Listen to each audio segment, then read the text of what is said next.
muy bien. Eh, en el trabajo práctico integrador de economía que desarrollamos con mi compañero Ramos Daniel, básicamente lo que yo aprendí es lo siguiente, es que la economía se encuentra presente en, en toda nuestra vida cotidiana. ¿Por qué? Porque la economía, según Ben Bernanke, según su libro, es el estudio de cómo las personas eh, toman decisiones en diferentes tipos de condiciones. Las llevan a la práctica especialmente en las condiciones de escasez. Ahora, todas esas decisiones tienen una consecuencia para la sociedad, ¿sí? Ya sea positiva o negativamente. La economía es por eso que independientemente que nos demos cuenta o no de que está presente en nuestra vida, está.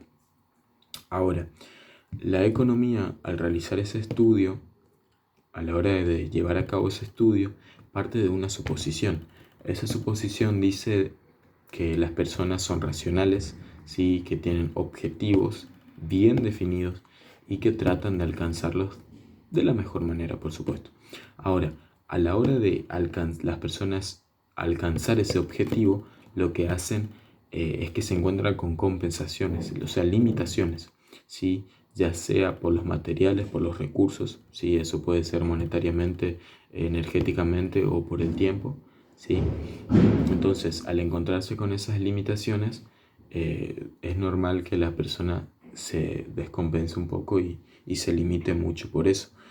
Entonces, nosotros tenemos que conformarnos y tenemos que saber que tener una mayor cantidad de algo significa tener menos de la otra. Bueno, en el capítulo 1 de Ben Bernanke aparecen distintos principios, ¿sí? Que son principios básicos de la economía. ¿Sí? Esos principios básicos,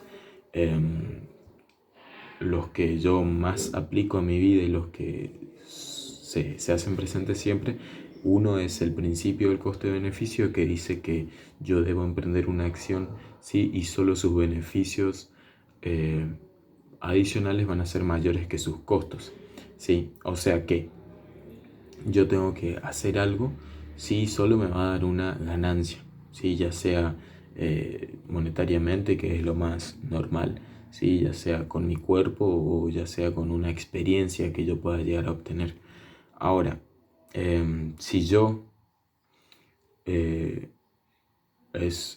si yo voy a perder con lo que hago,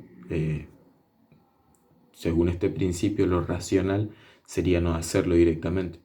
Pero por supuesto podemos llegar a hacerlo también y ser irracionales. Ahora, el otro principio que yo aplico bastante en mi vida es el principio de los incentivos, que es yo debo emprender una acción. Es mucho más fácil que yo emprenda una acción si yo voy a tener más beneficios que, que pérdidas, o sea, que costo. Y es mucho más fácil que una persona no haga una acción cuando los costes aumentan en vez de los beneficios. Bueno, también en el capítulo 1 se presenta a la microeconomía y a la macroeconomía, ¿sí? Ambas que engloban a la economía pero se centran en distintas cosas, digámoslo así, ¿no?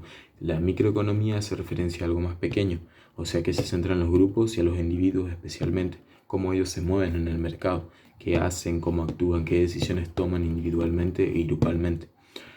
Ahora, la macroeconomía hace referencia ya a algo más grande, ¿sí? Que en sí vendría a ser cómo actúan algunos países, cómo el gobierno lleva a cabo distintas cosas, distintos planes económicos y qué tan productivos pueden llegar a ser. A eso apunta la macroeconomía, ya engloba algo muy grande.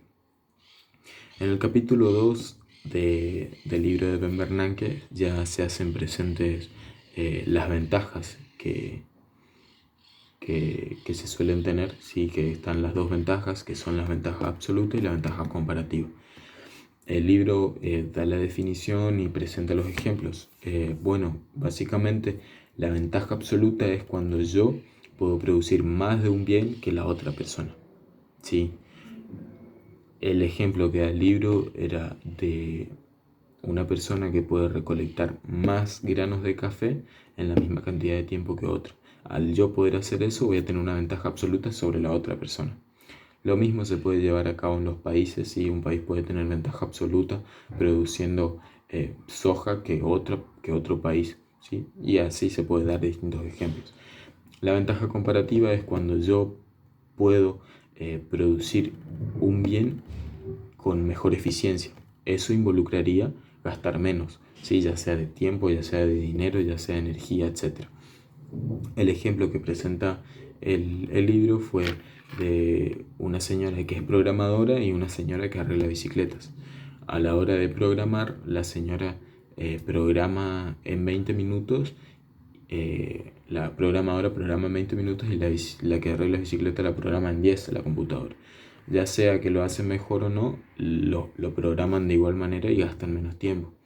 En sí, la señora que arregla la bicicleta tenía una ventaja comparativa al poder arreglar la bicicleta y programar la computadora en menos tiempo que la programadora que tardaría arreglando la bicicleta y programando.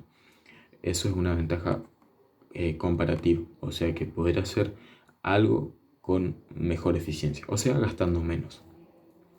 Ahora, después de eso se presenta la especialización, ¿sí?